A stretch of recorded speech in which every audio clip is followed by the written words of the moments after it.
اللہ کے رسول صلی اللہ علیہ وسلم کہتے ہیں رضیت باللہ ربا وبالاسلام دینا وبمحمد النبی صلی اللہ علیہ وسلم. یہ جو دعا ہے اس کے بارے میں اللہ کے رسول صلی اللہ علیہ وسلم کہتے ہیں جب ایک انسان کو قبر کے اندر لیٹا دیا جاتا ہے یہی دعا یہی سوالات انسان کے ساتھ کیا جائے گا. اگر ایمان والا ہوگا تو بآسانی جواب دے گا.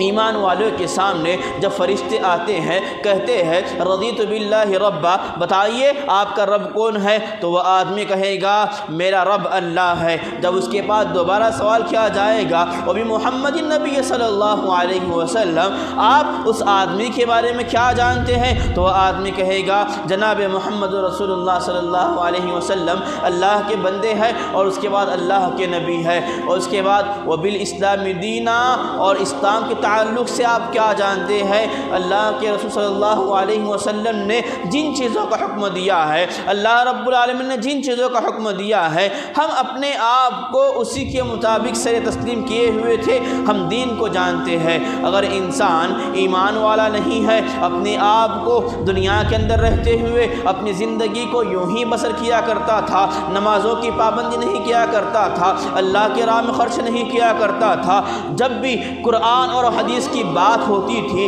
اس مجلس کے اندر نہیں بیٹھا کرتا تھا اللہ کے رسول صلی اللہ علیہ وسلم کے احکامات اور تعلیمات کو نہیں لیتا تھا ایسے کافروں کے لیے ایسے مشرکوں کے لیے جب فرشتے سوال کرتے ہیں پوچھتے ہیں من ربک ما دینک ما نبیک تو آدمی کہے گا ہائے ہائے ہائے لا ادری یہ تمام چیزیں میں نہیں جانتا. تو آسمان سے آواز آئے گی کذبتا یہ آدمی ہے یہ جھوٹ کہا ہے یہ آدمی ہے یہ جھوٹ کہا ہے. لہذا بتانا مقصد یہی ہے کہ جو زندگی ہے یہ مختصر سی زندگی ہے. اصل جو زندگی ہے وہ موت کے بعد کی زندگی ہے. قیامت کے دن جب ہماری حالت ہوگی وہ بڑی خطرناک حالت ہوگی. قبر کے اندر جب ہم پہنچیں گے تو انسان جب قبر کے اندر پہنچتا ہے تو کسی چیز کا بھوکا نہیں رہتا. انسان اگر کسی چیز کا بھوکا رہتا ہے تو وہ اپنے اہل خانہ کے دعاؤں کا محتاج رہتا ہے اپنے اہل خانہ کے دعاؤں کا بھوکا رہتا ہے. لیکن آج مسلمانوں کا جائزہ لیجئے آج ہمارا جائزہ لیجئے. اگر کسی کے گھر میں کوئی آدمی فوت ہوتا ہے کوئی آدمی مر جاتا ہے تو ہم اس کے 3 دن بعد گھر پر خوشیاں منانے کے طور پر کھانا پکاتے ہیں. اگر کوئی آدمی اس سے سوال کرتا ہے تو یہ صحیح نہیں ہے تو آدمی کہتا ہے ہم چاہتے ہیں کہ ہمارے اقارب ہمارے باپ ہمارے ماں جو اس دنیا سے چلے گئے ہیں ہم انہیں ثواب پہنچانا چاہتے ہیں ایصال ثواب کے نام پر کھانا کرتے ہیں. یہ حقیقت صحیح نہیں ہے اس کے بارے میں کوئی دلیل نہیں ملتی. لہذا اگر آپ چاہتے ہیں کہ اپنے اہل خانہ کو ثواب پہنچے جو آپ کے بیچ سے چلے گئے ہیں اس کائنات سے ختم ہو گئے ہیں تو آپ کے لیے ضروری ہے کہ آپ ان کے نام پر اللہ کے راہ میں کچھ خرچ کیجئے. آپ چاہتے ہیں کہ انہیں صدقہ جاریہ پہنچے تو آپ کے لیے ضروری ہے کہ آپ اپنے بچوں کو دین تعلیم سکھائیں. اگر آپ چاہتے ہیں کہ ہمارے اہل خانہ میں سے جو کچھ گزر گئے ہیں باپ اگر گزر گیا ہے دادا گزر گیا ہے آپ چاہتے ہیں ان تک ثواب پہنچے تو آپ کے لیے ضروری ہے کہ آپ مسجد کے لیے جو کچھ ہوتا ہے ان کے نام پر خرچ کیجئے. اور کوئی چاہتا ہے امداد کرتا ہے میرے باپ کو اس کا ثواب پہنچے میرے دادا کو اس کا ثواب پہنچے تو آپ کی نیت کے مطابق اللہ رب العالمین ان کے درجات کو بلند کرتا ہے. لیکن جو آج کل جو نوجوانوں نے اسلام اس بات کی وضاحت کی ہے اگر کوئی آدمی مر جاتا ہے تو ان کے نام پر سبیلے لگائیے ان کے نام پر کھانا تقسیم کیجیے یہ صحیح نہیں ہے. لہذا انسان جب اس کائنات سے چلے جاتا ہے انسان جب قبر کے اندر رکھ دیا جاتا ہے دعاؤں کا بھوکا رہتا ہے. آج ہم یہی چاہتے ہیں کہ میرے ابا کی روح کو بڑا ثواب ملے میرے ابا کو ثواب ملے میرے دادا کو زیادہ سے زیادہ ثواب ملے.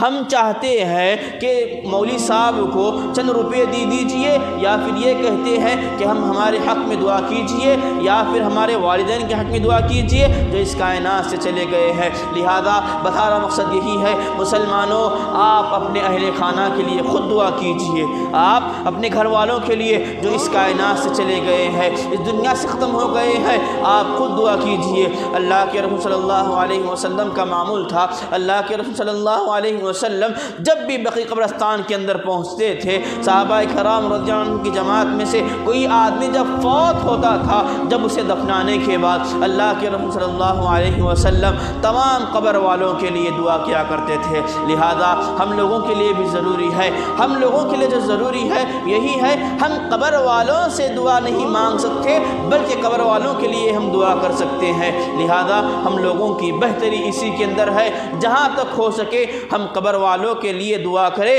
قبر والوں سے نہ مانگے۔ اگر ہم قبر والوں سے مانگتے ہیں تو ہمارا جو ٹھکانہ ہوگا مشرکوں کے اندر ہوگا، کافروں کے اندر ہوگا۔ جب ہماری فوت ہوگی، جب ہم کائنات سے ختم ہو جائیں گے، ہمارا وجود ختم ہو جائے گا، قبر کے اندر جب پہنچیں گے یہی کہیں گے اللہ رب العالمین پھر سے دوبارہ بھیج دے دنیا کے اندر تاکہ ہم نیک عمل کر سکے۔ اس وقت کا پچھتانا ہمارے لیے کچھ کام نہیں آئے گا۔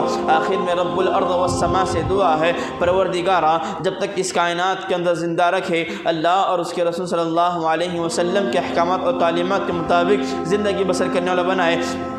پروردگارہ سے دعا ہے ہم میں سے جو لوگ ہمارے بیچ میں سے جو لوگ اس کائنات سے ختم ہو گئے ہیں، جو لوگ اللہ کو پیارے ہوئے ہیں، اللہ رب العالمین کی مغفرت فرمائے، ان کی قبروں کو منور سے بھر دے، ان کی قبروں کو نوروں سے بھر دے۔ اور اللہ رب العالمین سے دعا ہے کہ اللہ رب العالمین جب بھی ہم اس کائنات سے ہمارا وجود ختم ہو جائے، ہمارے زبان پر جناب محمد رسول اللہ صلی اللہ علیہ وسلم کا کلمہ نصیب فرمائے، اور ساتھ ہی ساتھ جب قبر کے اندر ہم چلے جائیں فرشتوں کے سامنے بآسانی جواب دینے کی توفیق نصیب فرمائے۔